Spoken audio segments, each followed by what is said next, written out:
这里是中国美术学院的象山校区，非常的著名，尤其是在建筑圈跟设计圈，因为这里是中国首位普利茨克奖获得者王树所设计的。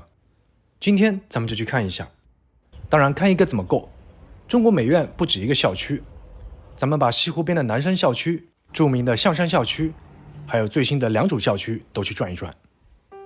我们第一个去看的就是3个校区当中历史最悠久的南山校区，建筑设计来自北京建筑设计院的李承德。我现在在中国美术学院的南山校区，就在西湖边上。这个校区的地理位置非常好，美院现在要去参观的话，在它的公众号预约即可。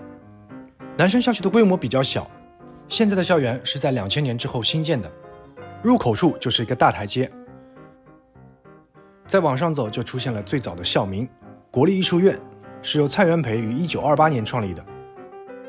再上去就是一个公共大厅，整个空间也充满了中式的风格。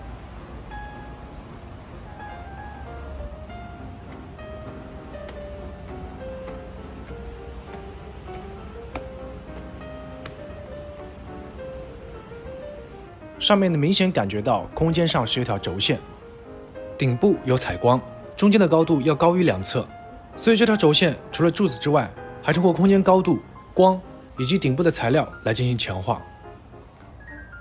长轴线跟短轴线的交点也通过玻璃、台阶来进行强调，而这个轴线对着的就是蔡元培的雕像。整个校园比较紧凑，各个建筑用连廊连接，底部局部还用水面来营造环境气氛。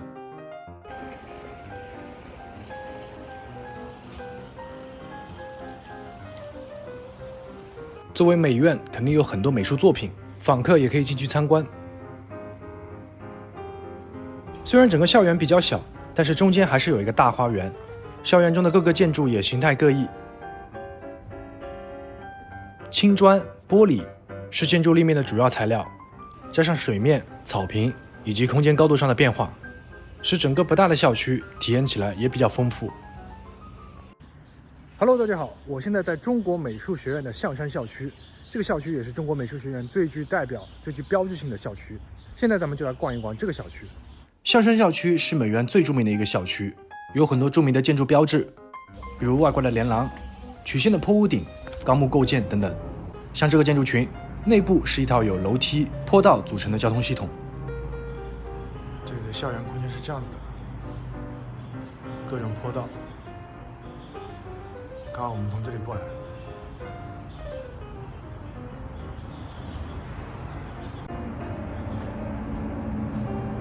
有很多光影的变化。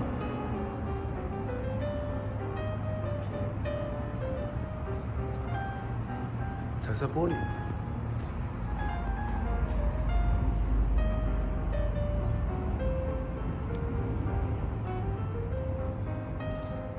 这栋建筑另一面的立面是不规则的开窗，在外部还有一条蛇形连廊，让人看到的时候忍不住想上去走走看，这种体验还是相当有趣的。再往上走，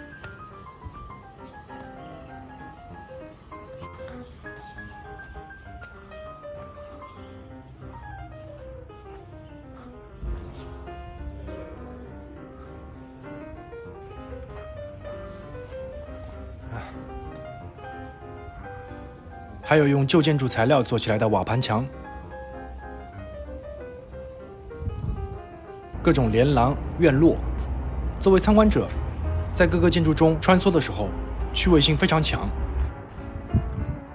进来之后呢，一个庭院，内部也是别有洞天。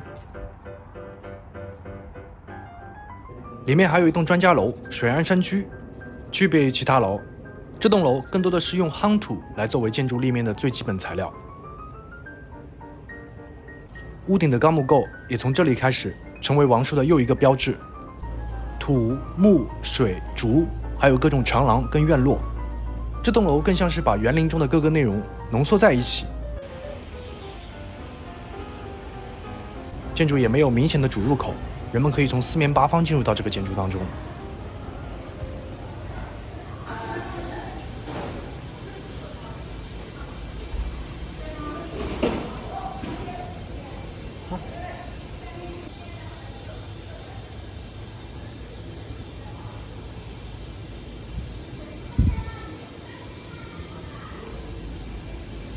这儿都是坡道，斜的啊，往这儿走。这里你看一下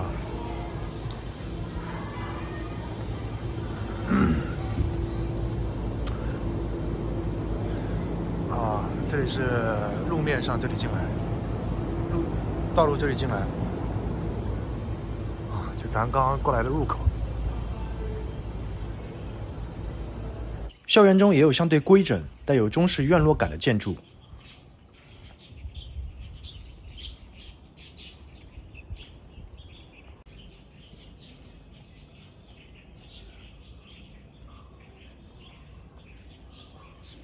雕塑与公共艺术学院，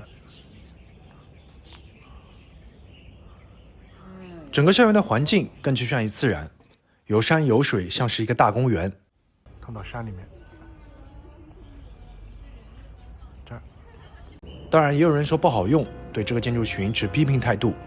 就和全世界的建筑大师一样，作品总是带有一点争议。不过我个人还是蛮喜欢的。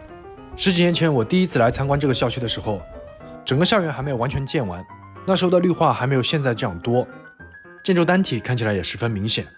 而现在整个校园中的绿化非常茂密，建筑几乎都和环境融为一体，这种有点像时间痕迹的感觉，再配合有山有水的校园，结合起来还是非常棒的。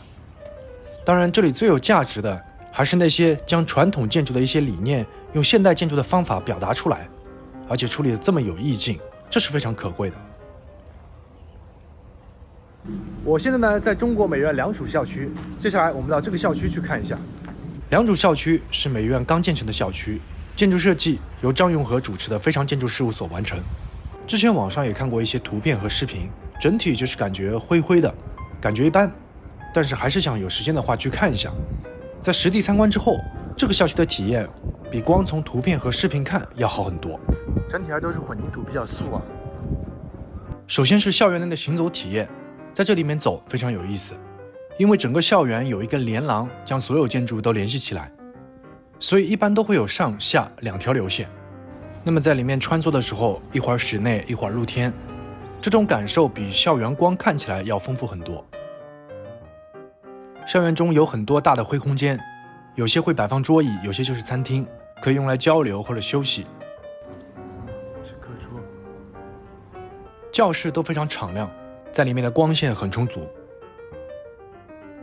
建筑的形式还是比较粗野的，材料的原始感非常像之前的现代主义或者粗野主义这种感觉，也特别像上个世纪的那一些机械厂房，工业感都特别明显。还有一些单体建筑，整体的处理更偏向于包豪斯那样的现代建筑。校园的功能也区别于传统的平面分区，而是将生活跟教学叠起来，成为一个垂直的系统。楼下是上课的，楼上是生活，不知道这样融在一起的这种模式，在艺术院校会不会迸发出不一样的创作灵感？我作为访客，在整个校园中逛的时候，感觉还挺有意思的。这个校区它区别于象山校区那种趋向于自然的感觉，它有自己的特色。